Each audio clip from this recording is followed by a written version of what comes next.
for a while. So therefore, we depend on the elderly folks to say to us, don't do that. I think you should, or I think you should not.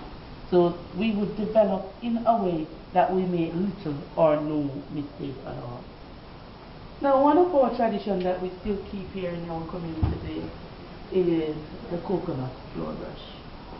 In using this to get our floor shine, we keep it so our generation knows. Why do we keep it for our generation to know? All they know today is vacuum, mop, and ceramic tile. While in our days you'll have smooth concrete, wax polish, and the coconut floor brush. And I still do smooth concrete, wax polish, and this brush at home. So my daughter knows how to use this one. There are 4 maroon villages in Jamaica. There are Accompong Town, which is in St. Elizabeth, Moortown, which is on the eastern side of Portland, Charlestown, that's where you are now, the western side of Portland, and Scott Hall in St. Mary. Also in the middle here, we have a map, and this map is showing a part. Here, Pentamount, Portland, and St. Mary. It is showing you where the maroons are today, where they were before, and where you can really locate them, and some of the places that they have been. Shaped rock that is shaped in a funnel like this. It is set at the end to catch fish. So there you'll find your fish pot that is made with bamboo and wire. So the streaming would come down here, and so does the fish. So when the fish get there and hide out and think they were safe, when you get there, you take it up, pour it in your container there. Yum yum, we can have fish for dinner. They don't only eat fish. You see chicken running in the Asapia? Yeah, I wouldn't run down that chicken. I would just use the calabash. Put a few grains under there. Or anything I know the chicken will eat, I'll put it under there. Make a loop from the string. So,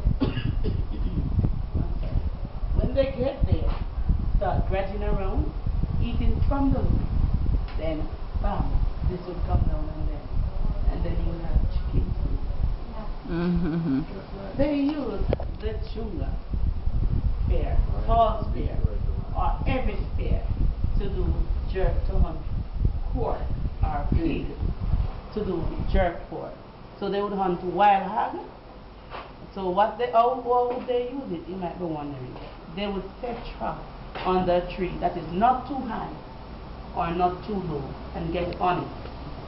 Now over the trap, that would have been food, they would aim the point of the jungle spear. So in aiming, when the wild hog come to eat what they said, they would jump down from the tree, keeping them there. And so they would do their jerking, because they would have normally trade jerk for guns and ammunition. It would have been a lot bigger than this. And so the sick person would have been in there, the drummers, the dancers, the person doing the healing. They would play Caramante drum, do Caramante dance, and the healing process would have begun. Can people really get healed? You might be wondering. Of course they can. Because this man, Jabot, a master Caramante drummer, he was crippled from the waist down. How did I know he was crippled? Because my parents and him grew up together, so they would have to take turn in taking him. So it was in those days when if your child is not leaving the yard, then your child won't go and your child won't go. So you have to do or help the others so that they can go. And so they would take turn to take him on their back, and so they bring him to the Caramante play up, where they do Caramante dance, drumming, sing Caramante song, and he was given an herbal healing bath. And so he walks today and plays a Caramante drum. All right. Right here. Talking about from the past to the future. Stamp and go higher. You know this one. Put it on the cold stove, clean it up on the banana trash, and go on the clothes. Today, if you have our generation fan iron, they give you one, you plug in the wall. This was what our $1 used to be, a note. Our $2 also used to be a note. Our $10 also used to be a note. Our $20 also used to be a note. You remember this? Yeah. Now guess what? All these are in coins. So if you had such a, can you give me $1? They would give you something looking like this. Really small, you can hardly see it. And I'm afraid of it because children love to put in their mouth. And so when you want a $2, you'll have to have 2 of this. And of course in my purse I have $20 and $10. But the $10 is the one with the grit around the edge, and the $20 is the one with the brass around it. And so today they don't have these anymore. Out with these and in with the new. This was what I used to get to last me a week in school. Now can you give a child this? It can't even buy candy. No. I used to hear my mother saying 10 shillings, pound and pence. No, I only can see it because I didn't use it.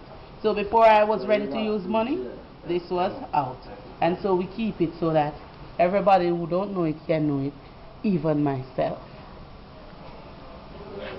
Now if you were a police officer back then, in 1803, this was what would have been your badge. Freeze, you're under arrest. So this was what they used to do. And instead of knocking down people's door back then, you will have this, and when you do this, it would make a sound on the door ring that we have inside here. And these symbols mean a lot to us. Like the unity symbol. Together we are one. The Sankova bird, from the past to the future. Now the Sankova staff, now this staff here in the middle would have been taken by the colonel on the 23rd of June. So and the celebration is a big man walking with a staff. And so this would have been taken by the priest in Ghana. No, this is for the high priest. And this is the musket. And the musical instrument that would have been taken by designated person. Now here in my hand is the first wireless means of communication ever. The first telephone ever. Why did I say it was the first telephone ever? Because it would be used by Nanny and Quo to convey their message.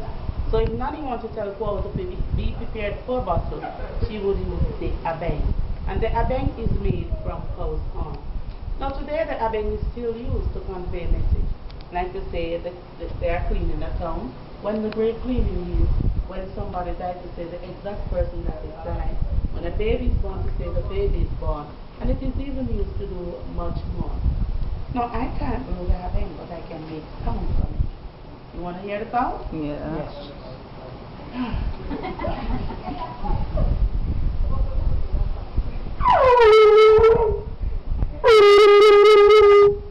So, did you hear that sound? And so if they were in the mountains and were blowing it, it would have been a lot louder. When you come back here, I promise I can blow it out. Now some of what we do here are crops. And so we use paki or calabash to make bowls that you will eat from today, right in the act of the yard. And you'll also have your drinks from. Shut up. Are you ready for that? We also use straw, which we have flat into tall braids, and then we use it to make different crafts such as caps, hats, bags, and shoes. And so today we still maintain that so that our children can do things with their hands. We don't only use our clothes pegs to get our clothes on the line, but to make toys for our generation. So, on the behalf of the Charleston Museum and Association, I would like to say thank you very much for doing this tour. And now you're going to be having your lunch, and I do hope you enjoy the rest of the day.